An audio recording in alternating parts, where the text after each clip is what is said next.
we're going to a different economy, and we're going to be learning more about that as we go. But clearly, we're learning that things can be done from remote locations. We're learning that technology can replace people even more than we thought.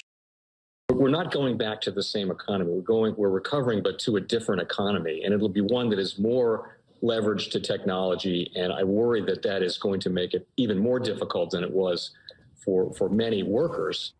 In Silicon Valley, and my friends who work in technology know that what we did to the manufacturing workers, we are now going to do to the retail workers, the call center workers, the fast food workers, the truck drivers, and then even bookkeepers, accountants, insurance agents, lawyers, and on through the economy.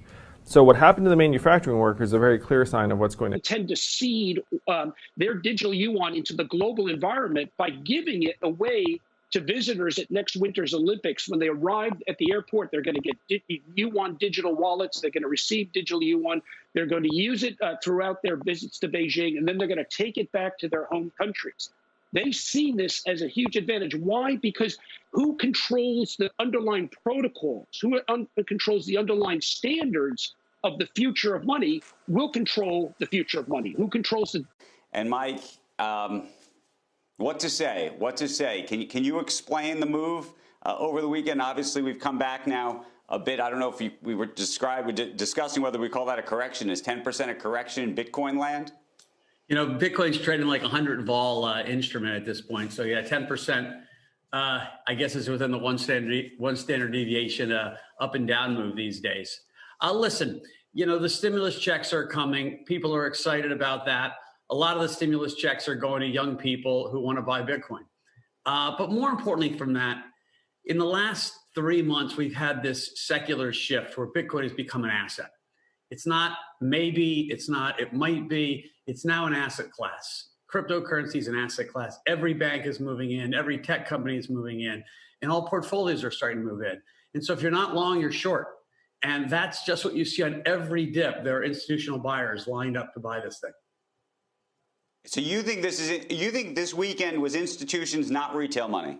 No, this weekend was retail. What happens on the weekend is retail gets excited. You can tell because the cost of leverage goes way up on the weekend. And so the basis trading, different measures of how expensive it is to get leverage goes up. Then maybe one bad story, one nervous, moment, and everyone stops themselves back out. And so, from Friday afternoon, we're roughly 1% from where we were. And so if you're a normal market, you come in Monday morning, you roll up your sleeves, and you're like, okay, nothing's changed. Bitcoin goes 24/7. And so for the Bitcoiners, it was a big weekend. Do you think there's a natural point at which this gets to, let's say this gets to $100,000 or $200,000?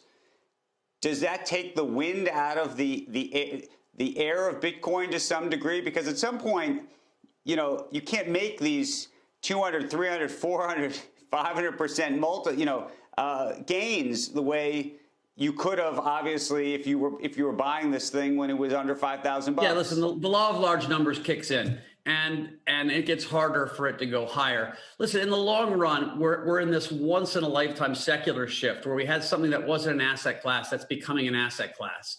So every insurance company and pension fund and endowment and money manager needs to get something on the books. And so that's why we're having this kind of one-off secular shift. I think after that, Bitcoin will literally be like a report card for how citizens think the government is doing managing their finances, right? This is not a money, right? Bitcoin is a digital store of wealth. And so in some ways, if people think, Powell and Yellen really have got it together and they're going to be able to land this giant super tanker, grow us, at full employment and not have high inflation, people will stop moving into Bitcoin. But right now, people are saying, hey, there's a chance that this super tanker crashes. And as long as that story is alive, both here and abroad, right, we've kind of got the same problem globally that we do in the United States with profligate spending. And so I think at that point, yes, you could see the wheels shift. But until then, until people really feel confidence that we're not going to blow out, listen, this new stimulus was a 10% GDP deficit on top of a giant deficit, right? We're kind of in uncharted territories on how much money we're printing. And Bitcoin is a report card on that. Welcome to the Crypto Teacher. And guys, I come back with that video just to make you think. We had Novogratz on CNBC. Asked why was the market moving? They can't tell us the truth, guys. The billionaires are not going to tell you the truth. And if you've been with me since January of 2020, the crypto teaches you that. Now, I told you, when it comes with CME, we know they manipulate. We know the Fed manipulates. So that's the reason why we are moving down. We know that only a whale can swing the market. We know retail investors are not going to swing the market down. That would make no sense whatsoever. We know that they're looking at the same charts that we're looking at. That's why charts don't work. We know that we had open interest. We know it was the weekend. That's the reason why we pumped up. We know the grayscale lockup. I give you all the moving pieces. We know CME opened up that Sunday night and over $1 billion was liquidated. Now we know the open interest was at its all-time highs. We know CME is next Friday. So therefore, guys, if we don't receive any big news like the Coinbase IPO, we know that we're going to head lower. Now, Novogratz also talked about, can Bitcoin go higher? Also with the economy, the inflation. Now, we know Bitcoin is money. It's not a store of value like he stated. Bitcoin was meant for money, peer-to-peer payments. And I told you guys at the beginning of the year, we would have a calm. People are already out booking flights. People with no money, guys, booking flights, shopping, going crazy because we're going to have some calm. And in that calm, Bitcoin is definitely going to move lower. I've been over the Democratic narrative that's sent out.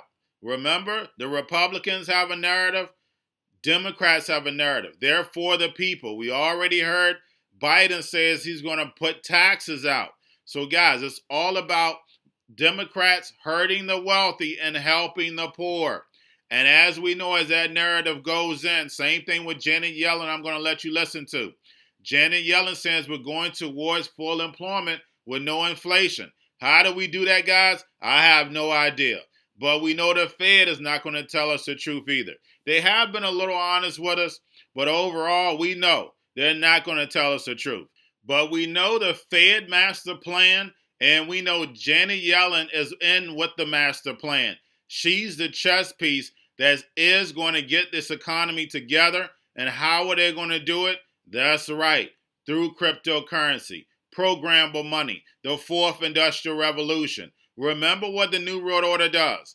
Cause a problem, wait for the reaction, and they run in with the solution. Because remember, when it comes to the New World Order, everything is planned out.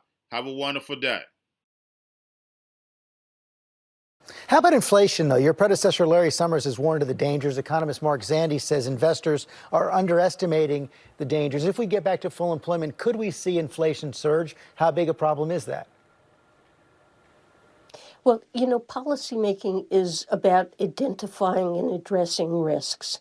And the most significant risk we face is a workforce that's scarred by a long period of unemployment. People being out of work, not able to find jobs, can have a permanent effect on their well-being. I think that's the most significant risk. Is there a risk of inflation? I think there's a small risk, and I think it's manageable.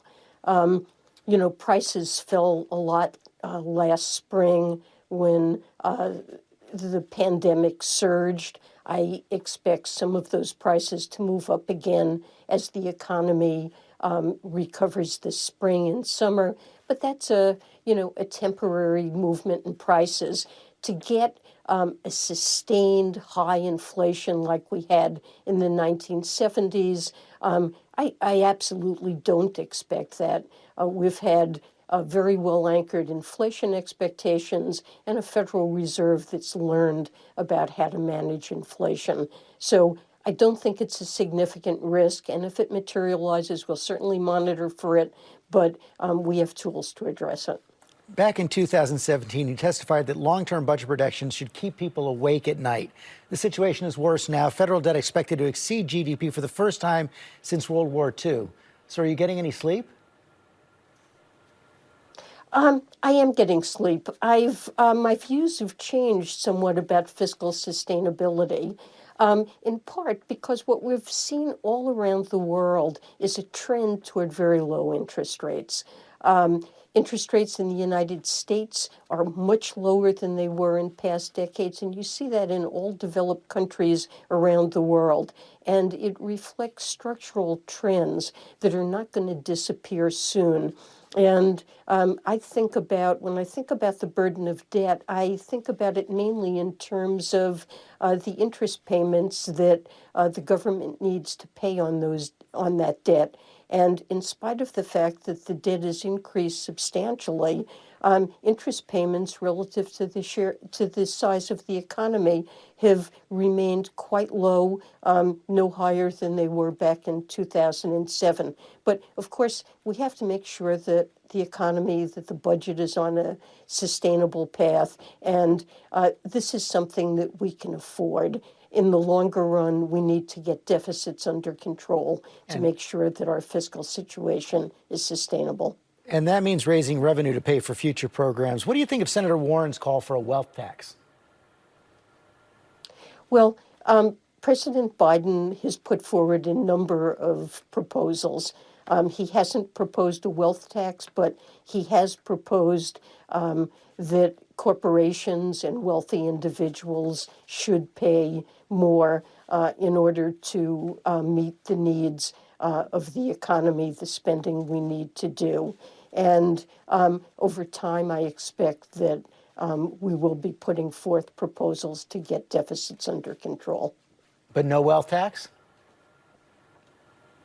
Well, that's something that we haven't decided yet and can look at. But,